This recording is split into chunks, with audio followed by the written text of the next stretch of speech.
नमस्कार किसान भाइयों, मैं डॉक्टर राधाकृष्ण। हमारे देश में गाय को लेकर, खासकर के जो हमारी देसी गाय है, उसको लेकर बहुत तरह की चिंता व्यक्त की जाती है।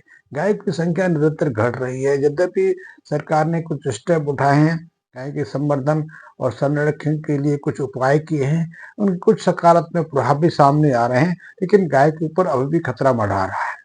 आपने कभी अनुभव किया है कि हमारे देसी गाय है, हमारी गौ माता है, उसके ऊपर अस्तित्व का खतरा क्यों मंडराने लगा है? कारण है कि हमारी अधिकांश जो देसी गाय हैं वो कुपोषित हैं। उनके शरीर के अंदर पोषक तत्वों की भारी कमी है। कुछ जगह तो हमारे जो गाय हैं, उनके शरीर में पोषक तत्वों की 80% तक कमी है। इसलिए उनका शारीरिक विकास रुक गया है। वो सिर्फ जीवन यापन कर रही हैं, वो स्वस्थ नहीं है। अधिकांश गायों के पेट के अंदर कई तरह के वर्म्स रहते हैं, कई तरह के रोग कारक जीवाणु विकसित रहते हैं। उनके अंदर खून की कमी है, शरीर का विकास पूरी तरह से हो नहीं पाता है, इसलिए ना तो समय समय के अनुसार उनका शारीरिक विकसित हो पाती हैं, ना जो हमारी गौ माता है समय के अनुसार, उम्र के अनुसार गर्भ धारण कर पाती हैं, ना स्वस्थ बच्चों को जन्म दे पाती है। इन माताओं के शरीर में खुद पोषक तत्वों की कमी है, जो खुद कुपोषण का शिकार है, वो स्वस्थ बच्चे को जन्म कैसे दे सकते हैं? और यदि स्वस्थ बच्चा नहीं है तो उस बच्चे से, उस बच्चिया से हम कैसे आशा कर सकते हैं कि वो हमारे लिए पर्याप्त मात्रा में दूध पैदा कर सके? और ये तो तब की बात है कि जो समय के अनुसार वो 3 साल 4 साल में प्रथम बार हीट पे आती हैं। कि समय के अनुसार तो ऐसा नियम है कि गाय को 2.25 साल के आसपास, सामान्यतः 2 साल के अंदर अंदर हीट पे आ जाना चाहिए, उसे गर्भ धारण कर लेना चाहिए। लेकिन कुपोषण के कारण उसे लंबे समय तक इंतजार करना पड़ता है, क्योंकि कुपोषण के कारण उनका शारीरिक विकास सामान्य रूप समय समय पर नहीं हो पाता है। तो हमें गायों की कुपोषण से निकालने के लिए उनके आहार पर पर्याप्त ध्यान देने की आवश्यकता है। यद्यपि इस चीज पर हम न्यूनतम स्तर पर भी ध्यान नहीं देते। हमें तो कितने वर्षों से, कितने दशकों से बताया गया है। हमारे बहुत सारे जो गौपालक हैं, जो गौरक्षक हैं, जो गौरक्षक का ध्वजारोहण लेके घूम रहे हैं, वो एक ही बात बताते रहे कि हमारी देसी गाय को आहार के संबंध में, चारा के संबंध में कुछ आवश्यकताएं नहीं है। आप जो व्यर्थ उनको फेंक दोगे, जो तो कूड़ा करकट उनके सामने डाल दोगे, वही उसके लिए पर्याप्त है। यही कमी है। जैसे उदाहरण के रूप में बताऊं कि आज के समय हर व्यक्ति चाहता है, हर परिवार चाहता है कि उसका जो बच्चा है उसके पास तीव्र बुद्धि है, प्रवीण उसके पास ज्ञान है, लेकिन वो अच्छी शिक्षा ग्रहण कर ले, वो डॉक्टर बन जाए, वो इंजीनियर बन जाए, वो कुछ और चीज बन जाए। लेकिन क्या इतना संभव है? लोग कह देते हैं कि पढ़ना ही तो है, घर में ही पढ़ सकता है, लेकिन नहीं।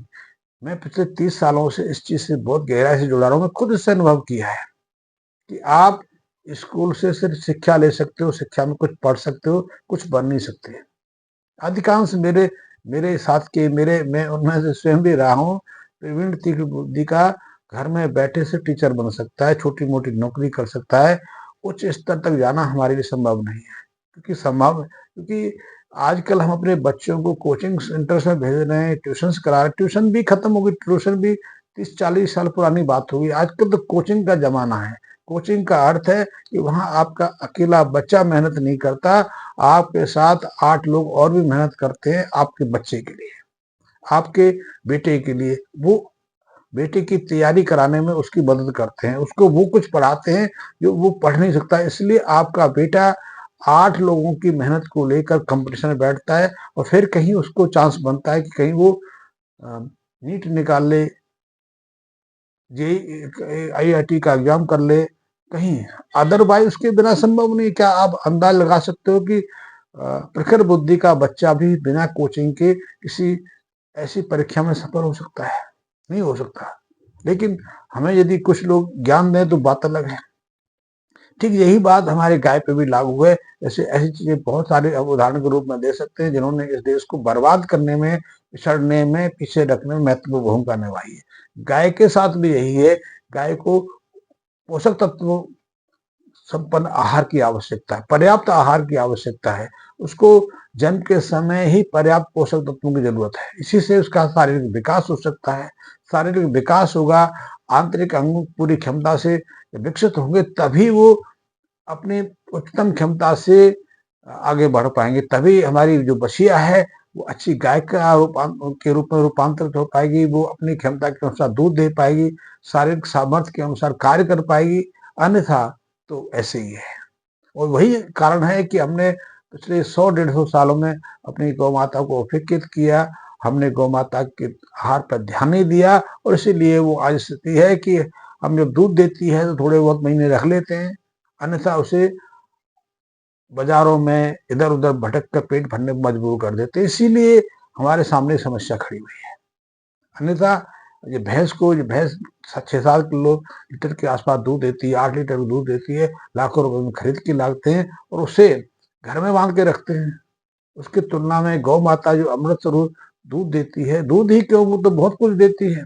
गाय का मूत्र, गाय का गोबर भी किसी मुद्रा से कम नहीं है। वो खेत के काम आता है, स्वास्थ्य के काम आता है, बहुत सारी चीजों का काम आता है। मैं इस पर विस्तृत नहीं जाऊंगा, लेकिन वही गौ माता कम मात्रा में दूध देती है तो उसको तिरस्कृत करके हम छोड़ देते हैं।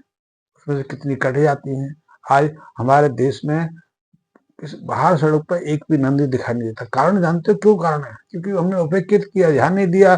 कोई भी आया, उठा के ले गया और सेक्टर हाउस में भेज के उसको अपनी कीमत वसूल करती।